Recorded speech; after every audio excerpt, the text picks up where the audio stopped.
Greetings and welcome. You're tuned into TMH Daily English News. The headlines for today: rights groups have called for the international scrutiny into all atrocities that have continued to be unabated within Ethiopia. The Ethiopian Prime Minister has blamed some governments for fueling and strife between Ethiopia and Sudan. Al-Burhan and EU envoy have discussed Sudan-Ethiopian border conflict. Moving on to our main updates, Human Rights Watch and Amnesty International call for an international scrutiny into all of the atrocities that have continued to be unabated within the country. The two international human rights bodies released a statement to the international community of human rights experts on Ethiopia as the 50th session of the UN Human Rights Council kicks off in Geneva today. And according to Human Rights Watch, the Human Rights Council establishment of the International Commission of Human Rights Experts on Ethiopia sent a strong message that the accountability for the grave crimes committed since the conflict's beginning and onset in November 2020 was in fact a priority.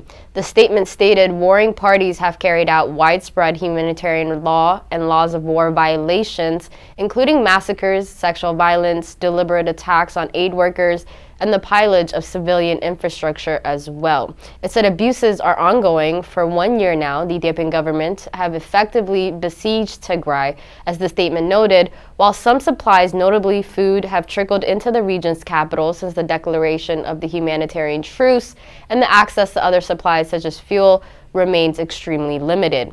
Communications, banking, and electricity still to this day remain restricted, and in the western Tigray zone, Amhara's security forces officials have also conducted an ethnic cleansing campaign against Tigrayans, where Tigrayans remain in inhumane detention conditions. And according to the statement, again, many of these abuses begin in the first 9 months of the conflict. Thus, Human Rights Watch underlined that in a depth investigation into the trends since November in 2020 remain extremely critical. Human Rights Watch also noted that the rights and the crisis that other parts of Ethiopia cannot be ignored. Places such as Oromia government have also carried out executions, mass arrests, and armed groups have also executed and attacked minority communities, which is a large-scale attack against the Amhara on the 18th of June, killed scores, many of them women and children. It also said the international scrutiny and genuine accountability can help prevent further abuses and violence, adding that the Commission's work is vital to that specific endeavor. Amnesty International also echoed the urgent need to investigate the full extent of the atrocities committed by all parties since the outbreak of the conflict in Tigray November 2020 that subsequently spurred to the neighboring regions, as Amnesty International and Human Rights Watch have documented grave human rights violations that amount to war crimes and crimes against humanity in general. UN Ethiopia investigates seeking unhindered access for the region. UN investigators probing alleged right violations in Ethiopia on Thursday said that they wanted a planned visit to Addis Ababa to pave the way to their wider access as they voiced alarm over ongoing atrocities. The United Nations set up a 3-member panel of rights experts in December with a renewable one mandate to investigate the abuses since the conflict broke out in 2020. Member of the commission, Stephen Ratner, told AFP that the Ethiopian atrocities have accepted to visit the Addis Ababa capital and have hoped that this would in fact take place in the second half of July. But he also said the goal was to get unhindered access to the regions, and although Ethiopia rejected the commission's creation, it is saying that now, since the start of the talks with the experts, that they're on better sides. The investigators met with Ethiopia's justice minister in May and requested access to the country, and panel chair Kari Betty Murungi said members were alarmed that the violations and the abuses appear to be perpetrated with impunity, even now by various parties to this conflict.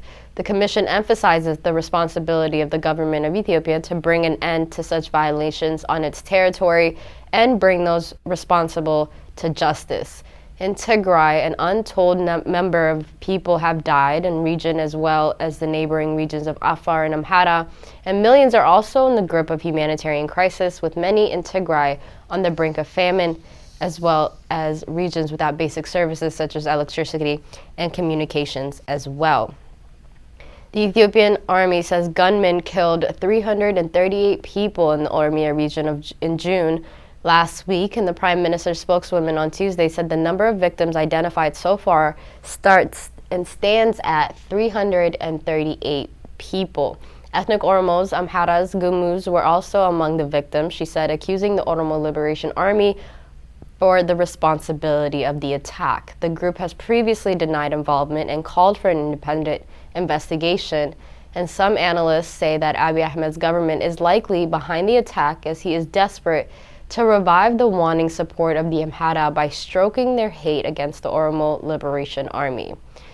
The Committee to Protect Journalists, also known as CPJ, calls for the immediate release of journalist Yayasaw Shimeless by Ethiopian authorities, and CPJ issued a statement in response to new reports that the Ethiopian security personnel was rearrested on Tuesday, 1 week after he was just released on bail. The government is holding the journalist in an undisclosed location, and CPJ's Sub-Saharan Africa representative Mitoki Mumo said Yasaw's detention is deeply concerning given Ethiopian authorities' history of repeatedly arresting him and holding him for weeks without any formal charges pressed.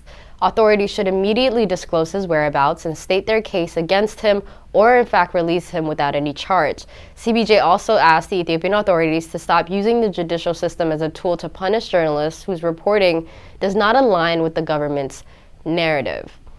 The Ethiopian Prime Minister claims that the governments are fueling strife between Ethiopia and Sudan, and Abiy Ahmed said that yesterday some international governments are in fact seeking a fight between Ethiopia and Sudan for their own benefit.